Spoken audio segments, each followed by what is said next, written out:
Now, here's where it gets interesting because there's always someone that tries to stir the pot, right? We all have a family member or a friend that doesn't matter what's going on, they want to stir some drama up. So Marcion is that guy. He decides he doesn't like anything about the Old Testament, so he gets rid of the entire Hebrew scripture, and then he's like, yeah, I like some of the gospel writings and I like some of what Paul says, but that's about it.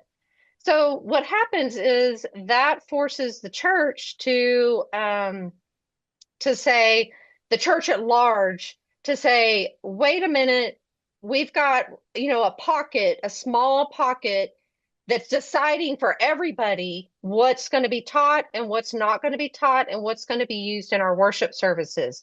And so just also to know it wasn't just the church in Rome or the church in Jerusalem, it was multiple churches, the leaders from those churches wrote letters to each other. They would meet up. They would have like little, regional conferences, and then they would decide, wait a minute, Marcion's stirring the pot here. We need to figure out what we as a body of believers accept as theologically sound, what we already know the Hebrew scriptures are revealed about God, and that are tied to the disciples and to Jesus himself.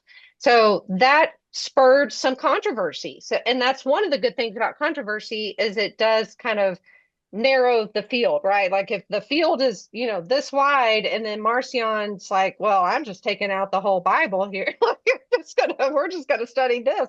It forces everyone to have a conversation.